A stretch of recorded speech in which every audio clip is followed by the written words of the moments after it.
Hello and welcome back. Living in a world where being honest is called being negative by most people, I wanted to see why I felt nothing for this new Superman movie, so I've just gone and had a little look on the IMDb user reviews.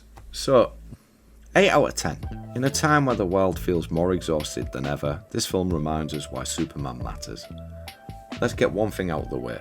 I'm not a Superman fan, never have been. It's hard to root for a nigh invincible alien with the moral compass of a saint. I've always been more of a Batman guy, brooding billionaires with trauma just feel more grounded. If it weren't for James Gunn at the helm, my excitement for yet another Superman reboot would be close to zero. As a huge fan of his work from the Guardians of the Galaxy trilogy to the Suicide Squad, Peacemaker, Creature Commandos, I found myself intrigued. But even then, a question lingered in the back of my mind. Gunn has always excelled with underdogs, outcasts, and oddball. Could he really make the world's most squeaky clean superhero compelling? The answer? A thunderous, emphatic yes. Well, I disagree. Next one. 6 out of 10. Not good. Superman is moody, angry, insecure, and immature in this. Nothing like the stoic ideal we all know him as. They made Jimmy Olsen an unexplainable ladies' man. Hawkgirl was way young and had comical close-ups of her screeching like a hawk, which she just doesn't do.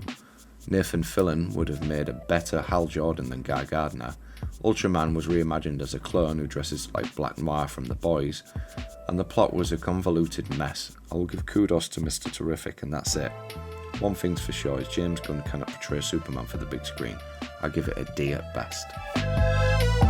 That's more of a review that resonates with me. Next one. These are all in order of what is coming up.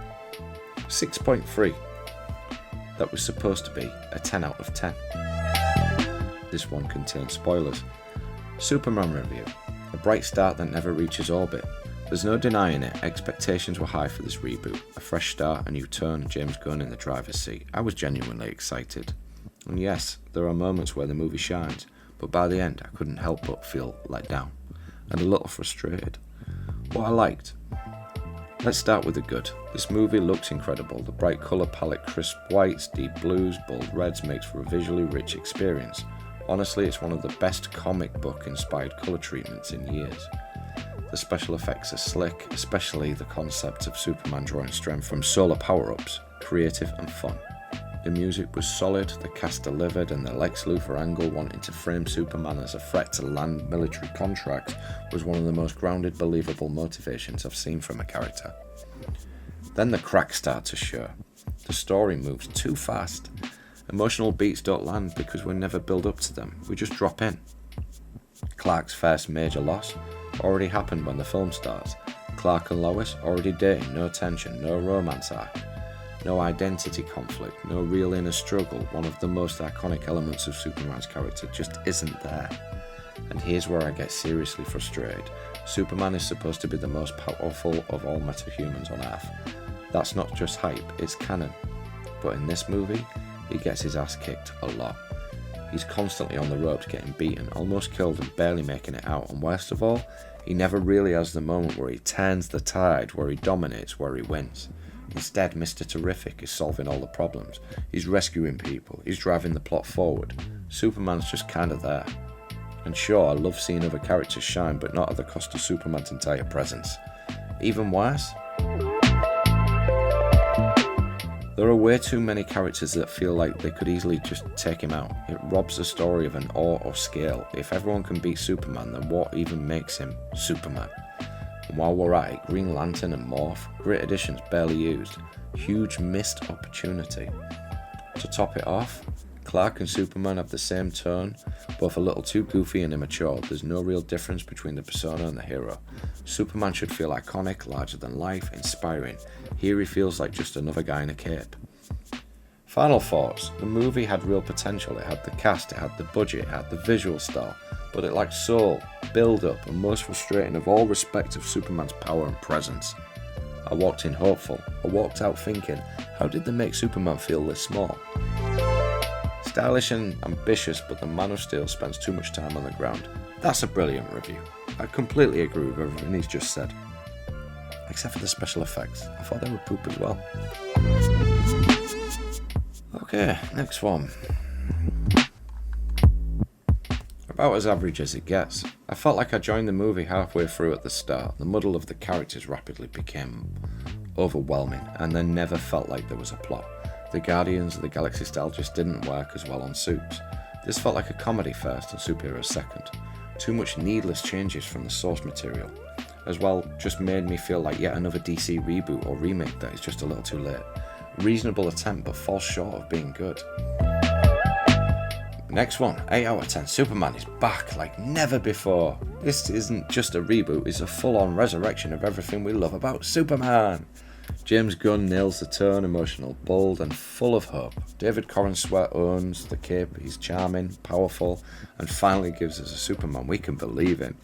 Rachel Brosnan kills it as Lois Lane with wit and fire. The action is epic. The visuals are stunning and the story hits the heart. Sure, the CGI finale gets a bit wild, but who cares? Sorry, but who cares?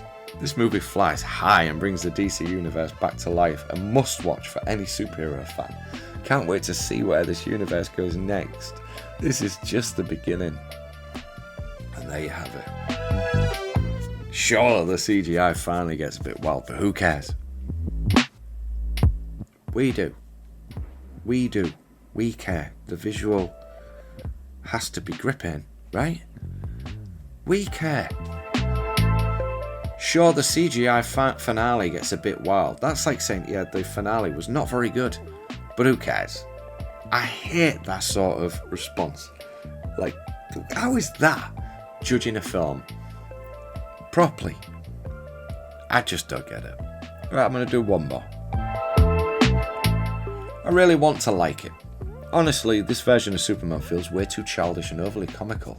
The tone is all over the place, cringy one-liners, awkward slapstick, and visuals that look like they belong in a Saturday morning cartoon.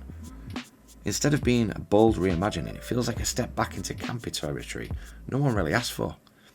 David Corenswet was while a decent lookalike, completely fails to capture the commanding presence and charisma that Henry Cavill brought to the role. Cavill had gravitas, a balance of strength, vulnerability, and quiet intensity. Corenswet feels light, like he's playing dress-up rather than embodying Earth's greatest protector. So there you have it. I've tried to be 50-50 with these reviews, just to show you how polarising it is of a movie. For me, I don't really want to see any sequels to this, but we know we're going to get them. But James Gunn is not going to let this one drop. He's been hired there to reinvent superheroes. I think this is all going to backfire. Like, there is way too much pressure on this man's head to make this work. If he does, I will be amazed. I don't know anybody who really gives a shit about superheroes anymore, and that's me just being honest. So I'm just going to leave that one there.